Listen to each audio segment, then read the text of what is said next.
ورحمۃ اللہ وبرکاتہ۔ الحمد للہ وحدہ والصلاة والسلام علی من لا نبی بعدہ، اما بعد قل ان الموت الذی تفرون منہ فإنہ ملاقیکم ثم تردون الى عالم الغیب والشہادۃ فینبئکم بما کنتم تعملون۔ وقال النبي صلى الله عليه وسلم كن في الدنيا كأنك غريب أو عابر السبيل، صدق الله العظيم۔ پیام مرگ سے اے دل کیوں تیرا دم نکلتا ہے، پیام مرگ سے اے دل کیوں تیرا دم نکلتا ہے، مسافر روز جاتے گئے یہ راستہ یوں ہی چلتا ہے۔ مومن کبھی ہوتا نہیں موت سے خائف، مومن کبھی ہوتا نہیں موت سے خائف، ایمان کا جوہر ہے بس اللہ سے ڈرنا،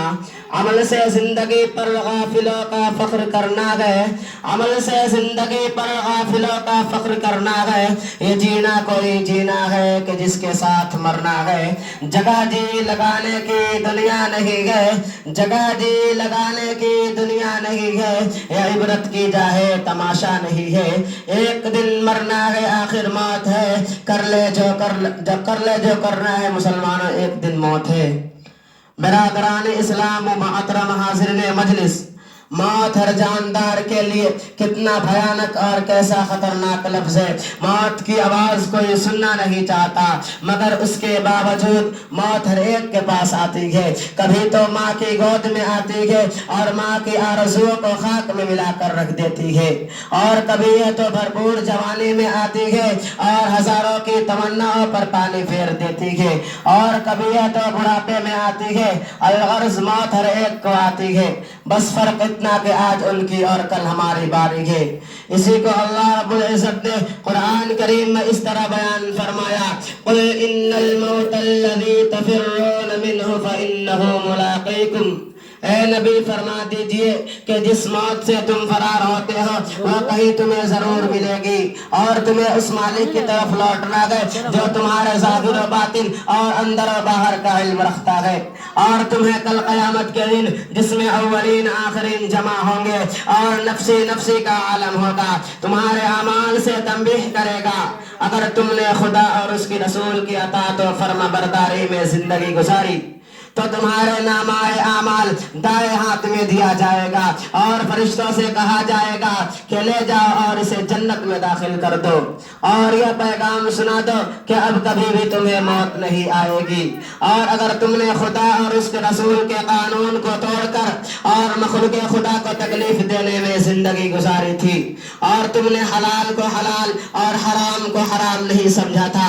رشوت اور سود سے تم نے اپنی جیب کو بھرا تھا، یتیم اور بیواؤں کی دولت پر تم نے ڈاکہ زنی کی تھی، تو کل قیامت کے دن ناکامی کا جھنڈا پیچھے کی طرف سے بائیں ہاتھ میں پکڑایا جائے گا، اور فرشتوں سے کہا جائے گا کہ لے جاؤ اور اس کم وقت کو جہنم میں اوٹا منہ ڈال دو۔ میرے دوستو، آج دنیا میں انسان دولت کمانے اور حاصل کرنے کی بڑی کوشش کرتا ہے، راتوں میں جاگ کر دنوں میں تھک ہار کر اور خون پسینہ ایک کر کے جمع کرتا ہے، لیکن جب انسان کو موت آتی ہے اور اس کی روح پرواز کر جاتی ہے تو لوگ اس کی ساری دولت لے لیتے ہیں۔ اگر اس کے بدن پر کوئی زیور ہوتا ہے خواہ وہ معمولی ہی کیوں نہ ہو، لوگ اسے بھی اتار لیتے ہیں، اور اسے اپنی دولت سے سوائے کفن کے کچھ حاصل نہیں ہوتا۔ لوگ نہلا دھولا کر اور کفن پہنا کر قبرستان کی طرف چل دیتے ہیں، اور قبر میں دفنا کر سارے لوگ واپس چلے آتے ہیں، کوئی اس کے ساتھ نہیں رہتا۔ آج دنیا کی کوئی چیز اس کے ساتھ نہیں ہے، صرف ایک ہی چیز اس کے ساتھ رہ جاتی ہے، وہ ہے اس کے اعمال، صرف یہی اس کے ساتھ رہ جاتی ہے۔ اسی کو ہمارے آقا جناب تاجدار مدینہ احمد مجتبی محمد مصطفیٰ صلی اللہ علیہ وسلم نے فرمایا کہ میت کے پیچھے تین چیزیں جاتی ہے، ان میں سے دو لوٹ آتی ہے اور ایک رہ جاتی ہے۔ اس کے پیچھے اس کا اولاد اور اس کا مال اور اس کا عمل جاتا ہے، اولاد اور مال واپس چلے آتے ہیں اور اس کا عمل اس کے ساتھ رہ جاتا ہے، خواہ اچھے ہو یا برے۔